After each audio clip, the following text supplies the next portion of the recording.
Welcome back, students. This is Lecture 7, Homer's Iliad, Books 2 through 4. Well, let's get started with Book 2 here. So, I told you, we're going to talk about Book 2. We're going to, all the way to the catalog of ships. We're not going to talk too much about the catalog of ships. I might talk about who is richest amongst the Achaeans. There are a few very rich Achaeans, and a lot of not very rich Achaeans. We'll talk about Book 3, the Tacoscopia, the single combat between Menelaus and Paris, and the denouement of that, which I think you'll find quite frustrating because of the interference of the gods, particularly Aphrodite. And then we'll talk slightly about Book 4 and a very tragic misuse of the intellect by a very specific Trojan named Pandarus, who later in the tradition in Chaucer's Troilus and Cressida, as well as in Shakespeare's Troilus and Cressida, has a rather large part, interestingly enough. So let's talk about Book 2 specifically. Now, in conjunction with Thetis' request, Zeus sends an evil dream to confuse Agamemnon. Recall, at the end of Book 1, Thetis, at the request of her son Achilles, had gone to Zeus and asked him to punish the Achaeans for harming the honor of her young son Achilles. And so, because he was dishonored by Agamemnon, he got his mother, Achilles got his mother, to go implore Zeus to bring a disaster to the Achaeans. If Zeus nods his head, which he did, will it happen what he wills? Yes, because he is the father of the gods, the steward of fate. Anything he says goes. So it is written, so shall it be done. Nice reference back to an old movie with Charlton Heston in it. In any case, Zeus whips up an evil dream. A dream here is a god, a minor god. And the Greek conception of dreams is that they would stand by your head and whisper things to you. Not necessarily that they would be inside your heads. In fact, some of these ancient Greeks, these Achaeans, seem to not even believe that you did your thinking in your head. They thought that there was an organ called the phren, which we still have words from. Frenzy, frantic. To be frenetic means to be out of your mind. Well, they thought the phren was between your lungs, sort of like where your heart is. Interestingly enough. In any case, this dream, it takes on the form of Nestor, wisest Achaean. So it's going to give Agamemnon some advice. Some bad advice. But it's going to appear good because of the person from whom it comes. And so the dream lies and says, the Achaeans will take Troy. My goodness. Agamemnon has a dream the night after his greatest warrior leaves combat that says, you will win the war you've been fighting for 10 years today. Now, you probably don't know much about dream interpretation, but there was a guy in the late 19th century, early 20th century named Sigmund Freud.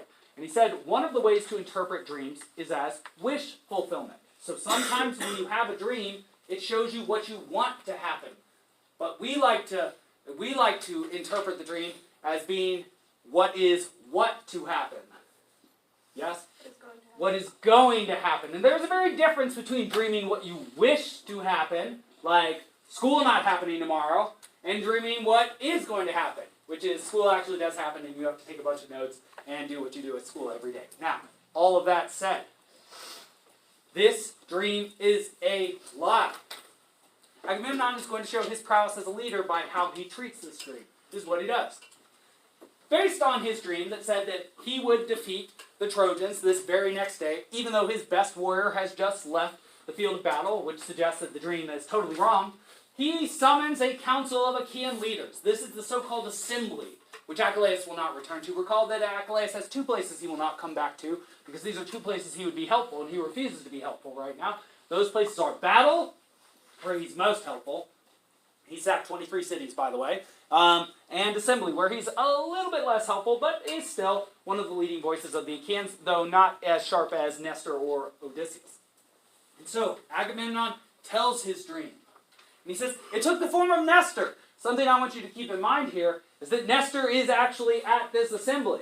And so Nestor is listening while Agamemnon says that he took advice from a dream that was in the form of Nestor. That would be like you saying, Mr. Schmidt, I didn't do my homework last night because in a dream you came to me and said, I don't have to do my homework. And I would say, dream me is trumped by real me.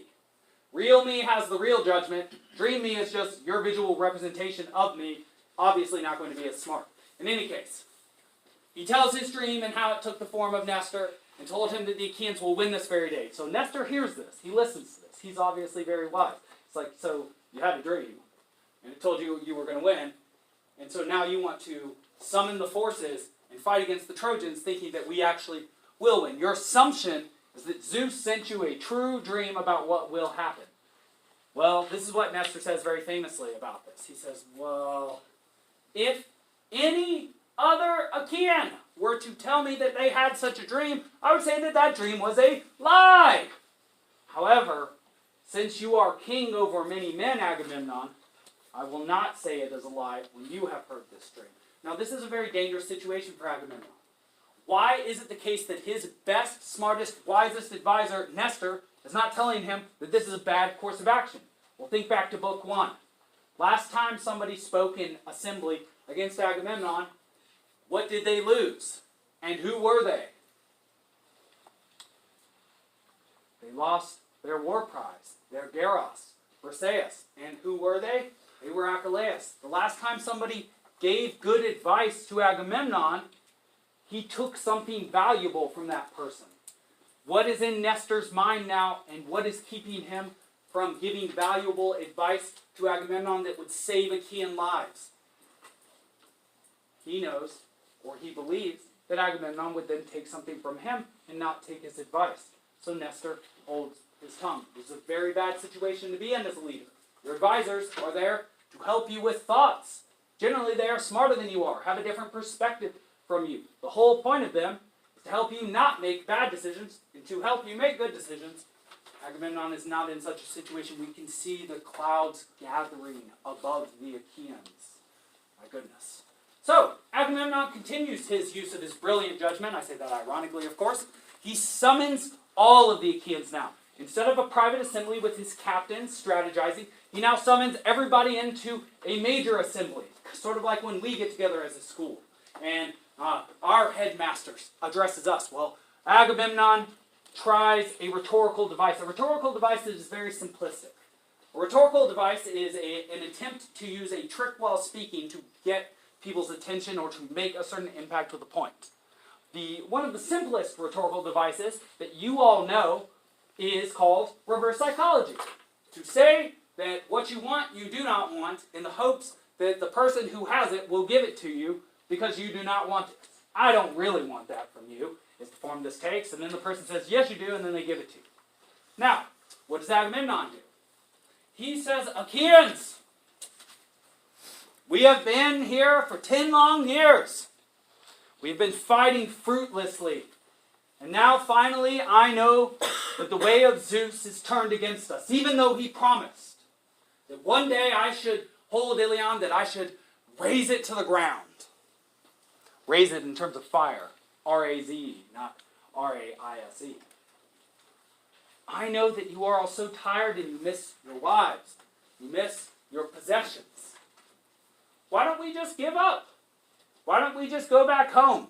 It's been long enough. Now, Agamemnon's hope is that when the Achaeans hear this, they'll say, no, Agamemnon. They'll beat their chests. They'll stomp their feet. They'll stomp their spears. And they'll beat their spears against their shields, saying, no, Agamemnon. We are valorous, battle-worn individuals. We wish to fight till the end. But that is not what happens. He is not a charismatic leader. He is not a charismatic speaker. Everybody starts to run back to the ships. It would be like if I yelled, class dismissed, right now. You wouldn't ask questions. You wouldn't say, where should we go next? You would just scamper out of the room. And then you'd have to deal with the lack of structure out there, which is also what would happen to the Achaeans here, by the way. Just because you get out of something you don't want to do doesn't mean that you go to something better, necessarily. Something well worth thinking about. In any case, the Achaeans run back towards the ships. They're going to leave. My goodness, this is awful. We're only into Book 2 and chaos has already broken out amongst the Achaeans. It looks like the will of Zeus will be done. That said, the Achaeans have an ally, a strong ally. The queen of the gods, the Regina Coeli. Her name is Hera, wife of Zeus. Hera sees Athena. Athena is the active god. She's the one that often, Athena often takes Hera's will and passes it on to the mortals down on earth. In this case, Hera tells Athena to fix the situation. Athena goes down to earth. She finds the smartest Achaean. The smartest Achaean is Odysseus. She says, fix the situation. And so Odysseus goes about. Something to note. When he speaks to other captains, he speaks softly. He says, you need to get your people back in order. But when he speaks to enlisted people, the commoners, he beats them over the back or the head with a staff. And he says, get back in order. It is not a good thing for there to be many kings. And it's funny, because he treats people differently based on their rank, because they need to be treated differently, especially at that time, based on their ranks. So Odysseus is trying to get things back in order after Agamemnon makes a mess of things. Because if things remain a mess, they'll never defeat Troy. 10 years of life wasted. Wow. During this time, and I'll say that I have a very special relationship to this character in this slide, having been a teacher at the secondary education level for this amount of time. We have the prototypical ugly trickster here. He is Thersites of the endless speech. He is literally described as of the endless speech. He never stops talking.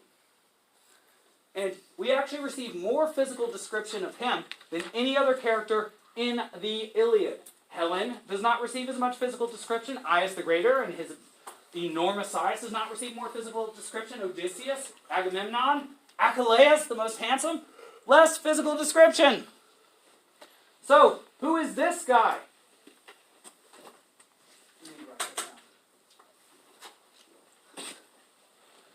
He is Thersites.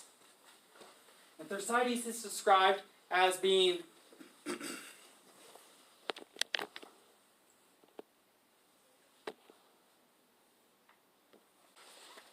all right, back to it. Thersites is described physically as being short, as being bald.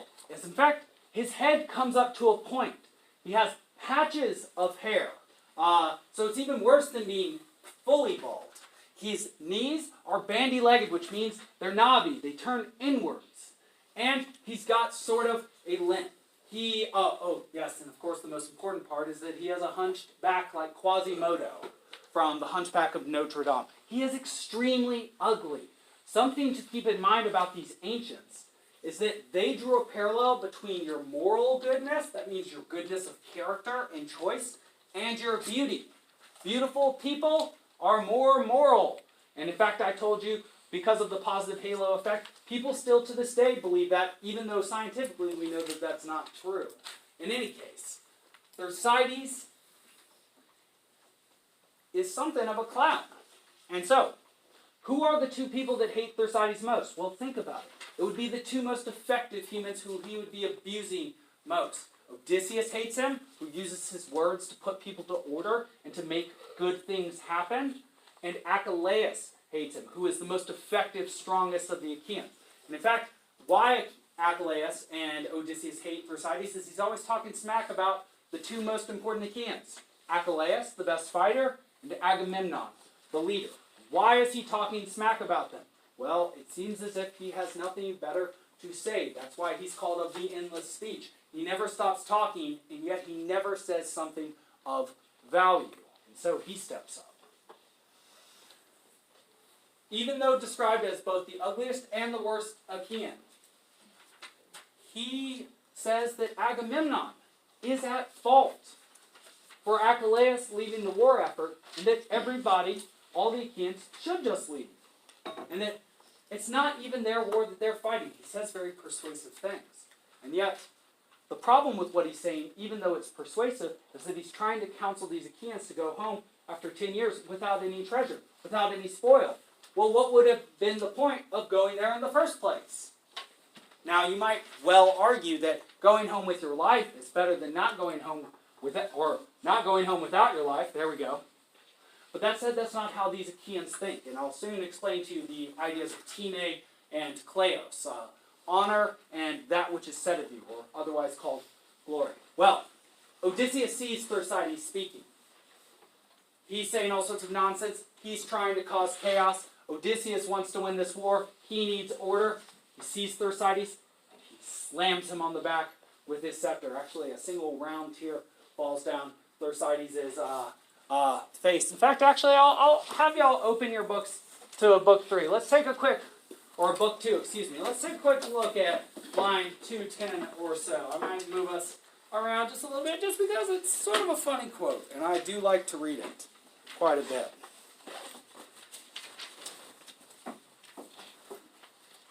You know? Let's start at line 246. I'm going to read from there till about 275. Have your pencils out and ready to underline or circle words that I say that you need to. This is on page 99. If you were not listening closely, we are starting at line 246. This is Odysseus speaking to Thersites of the endless speech. Fluent orator though you be, Thersites, your words are ill-considered. Stop, nor stand up alone against princes. Out of all those who came beneath Iliad with Atreides, I assert there is no worse man than you are. Therefore you shall not lift up your mouth to argue with princes, cast reproaches into their teeth, nor sustain the homegoing. We do not even know clearly how these things will be accomplished, whether we sons of the Achaeans shall win home well or badly. Yet you sit here, throwing abuse at Agamemnon, Atreus, the son, the shepherd of the people, because the Danaan fighters give him much. You argue nothing but scandal. And this also I will tell you, and it will be a thing accomplished. If once more I find you playing the fool, as you are now, never more let the head of Odysseus sit on his shoulders. Let me never more be called Telemachus' father. It's one of the few times that an Achaean addresses himself by whom he is the father of rather than who is his father. If I do not take you and strip away your personal clothing, your mantle, and your tunic, the mantle is a cloak, sort of like a cape, that cover your nakedness, and send you thus bare and howling back to the past ships, whipping you out of the ascending place with strokes of indignity. So he says that he will strip down Thersites naked if he ever hears him talking back again, and will whip him all the way back to his ships in front of people. This is sort of like the ultimate thing a mom might say to you when you were a 7-year-old, saying that she will pull down your pants and slap your butt red in front of everybody in public in the mall because you were acting wrong. It is a humiliating thing to say to somebody. And so he spoke and dashed the scepter against his back and shoulders, and he doubled over, and a round tear dropped from him. This is Thersites. And a bloody welt stood up between his shoulders under the golden scepter stroke, and he sat down again, frightened in pain, and looking helplessly about, wiped off the teardrops. Sorry though the men were, they laughed over him happily. Ha! Ha! Ha! Ha! And thus they would speak to each other, each looking at the man next to him. Come now, Odysseus has done excellent things by the thousands, bringing forward good counsels and ordering armed encounters, but now this is far the best thing he has ever accomplished amongst the Argives. To keep this thrower of words, this braggart, out of assembly, never again will his proud heart stir him up to wrangle with princes in words of revilement. And so all the men, their spirit, their morale is boosted by the fact that this do-nothing, talk-much named Thersites has gotten his comeuppance. When he talks smack, he got beaten on the back by Odysseus. People see justice is there, and they laugh at him. In fact, even though Odysseus has done incredible things like defeat excellent people in battle, as well as give excellent stratagems, what do the Achaeans say the best thing he's ever done is? Hit Thersites on the back with a scepter. That shows you just how little they like Thersites and just how low they hold him in their regard. All right. Odysseus then gives addressing the crowd a shot. You will notice immediately that his fluency as an orator, his ability to speak publicly, is far superior to Agamemnon's. This might tell you something about their relative level of intelligence and fluency with language as well. So, Odysseus tells a story about an augur, a very weird thing happening. Apparently, there was a portent, or an omen, involving sparrows and snakes before the Achaeans came to Troy. This, I think, was at Aulis. I can't remember exactly where. But there was a snake that was slithering along the ground, and then went up the trunk of a tree and found the nest of sparrows.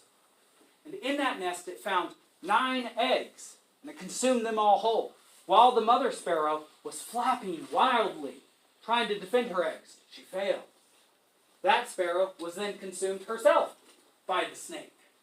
And Calchas, the prophet, from whom we've heard 2 major prophecies now, the prophecy that Chryseis, the concubine of Agamemnon, must be given back to Chrysis in order to propitiate Apollo and have him stop bringing plague on the Achaeans, as well as the prophecy that he gave at Aulis that the daughter of Agamemnon, Iphigenia, needed to be sacrificed to garner favorable winds from Artemis.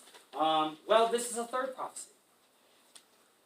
Just as a snake consumes 9 eggs and then 1 sparrow, 10 discrete objects, so shall the Achaeans in the 10th year of a 10-year-long war finally consume, destroy Troy. Well, if I'm a thinking person, I think, how long have I been at Troy? 10 years almost. How long is it going to take by prophecy to destroy Troy? 10 years. He reminds the Achaeans of how far they've come, of the oaths they've made, and of how much farther they have to go, which is not very far at all. When you are reminded of the fact that the end is near, perhaps instead of slowing down, you start to sprint, to speed up. He motivates, remotivates the people. Very good. And so, Agamemnon thus agrees. Yes, something interesting here. Nestor shows his wisdom. He says, after all the men listen to this speech, they are roused again. Their morale is raised. They are ready to fight.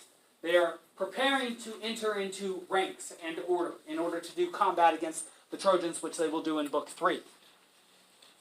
Nestor makes a very interesting suggestion, which I always like to mention here. He says, we should put the cowards in the middle. And I think that that shows his intelligence well. Because if you're a coward during battle in the Achaean times, what you can do is find a dead person and strip them of some armor and run back to your tent and put the armor in your tent and then just sort of hang out there. One thing that was done is that these people were sort of scavengers.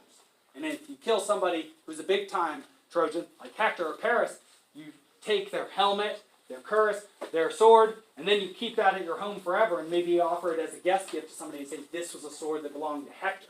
Shows that you're a great man. Now, Nestor says, let's put these people in the middle who would run away. Why? Well, cowards like to run away. If you put them in the middle of the ranks, what can they not do? Because they're wedged between their own people. Yes? They can't run away. And so you get the best out of everybody when you do that sort of thing. Very interesting. Agamemnon agrees, and then the Achaeans prepare for battle. Book 3. Now, Book 3 begins with battle. The Achaeans are silent, well-ordered, prepared to fight. The Trojans are described as loud, speaking many tongues, and beating their shields. They typically show passion before battle, whereas the Achaeans show resolve. You might start to see here what is considered an authorial prejudice of Homer, though I think it's more just showing what shows more confidence in a battle. The prejudice might be this, that Homer believes that the Achaeans are greater than the Trojans, so he portrays them as greater than the Trojans. But I think that more what he's trying to do here is show that a superior battle force does not have to resort to small tricks like making more noise or trying to appear bigger than they are. Something to keep in mind while you interpret this. In any case, the first thing that we see during the course of this battle is a young Trojan prince. A young Trojan prince that we've been wanting to see. His name is Paris. He is sometimes called Alexandros. And so, Alexander was a name that definitely needed to be cleansed and purified by Alexander the Great, because though Alexander the Great was known to be courageous and strong and a great tyrant king over many nations, the world in fact, Paris of Troy is very much a coward. And so, how is it that we know that? Well, first thing you should know about Paris on this battlefield is that every Achaean and Trojan wears armor. They wear a helmet, they wear a chest piece called a corselet, they wear a war belt, and they wear sandals. They have a small shield, often a short sword, and also a spear or two to throw. They also will pick up large rocks from the ground, because large rocks can be very effective for breaking people's jaws. And hips, you'll soon see. Was there a question? I was just going to say they kind of sound like hoplites. They kind of sound like hoplites, but hoplites are far more sophisticated and come much later during the Spartan time. That'll be at least 2 centuries after at least the creation of this, 6th and 5th century is when you really start seeing the congealing of the Spartan and Athenian people. We'll talk about them during Athenian democracy. All right. In any case, every single person out on this battle is armed, as you would expect, except for Paris. Paris has a leopard skin on, because Paris wants to look fabulous, rather than to be functional. Because Paris is known to be extremely, extremely handsome. So he doesn't have a helmet on, he doesn't have armor on, he just has his good looks on. Wow, good for him. I hope that will be useful in battle. Well, yes. Achilles wore a helmet, correct? Achilles wore a helmet. Menelaus wore a helmet. Everybody wears a helmet. Of course, there are things coming at your head that will kill you, namely rocks and spears. And arrows, of course. In any case, Paris jumps out in front of the ranks of the Trojans. He is standing alone in front of the Achaeans. What a dazzling hero he appears to be. And so, who sees him? Well, the person who most wants to see him, of course, who's looking for him, who's prowling around trying to stalk him. It is Menelaus. Oh, my goodness. Perhaps we'll get to see a one-on-one combat between them during this initial engagement between the Trojans and the Achaeans, which is supposed to model the very first time that the Achaeans and the Trojans fought. And oh my goodness, this war might end very fast. And so Paris is out there alone. Menelaus is out there stalking him like a lion in a very powerful Homeric simile. And Paris sees Menelaus. Oh my goodness, are they going to fight? Are we going to see just how dazzling and brilliant Paris is as a fighter who's not even wearing armor? He must be so good at fighting. He sees Menelaus and then... The simile that is used to describe him. Let's open our books to book 3 very quickly. The first 50 lines or so. I just want you to see this. I just want you to see this. Yes. Yes. It's line 30. But Alexandros the godlike, this is Paris, when he saw Menelaus showing among the champions, the heart was shaken within him. To avoid death, he shrank into the host of his own companions. As a man, this is very famous, this is a Homeric simile, which is an extended simile often involving animals. As a man who has come on a snake in the mountain valley suddenly steps back and the shivers come over his body. And he draws back and away, cheeks seized with a green pallor, so in terror of Atreus' godlike son Alexandros lost himself again in the host of the haughty Trojans. My goodness. What is the reaction of Paris of Troy upon seeing Menelaus? He shivers in fear and withdraws back into the Trojan army in the same way that somebody who almost steps on a snake unseen on a trail and recognizes the snake at the last moment, goes, "Ah!" and turns whitish green.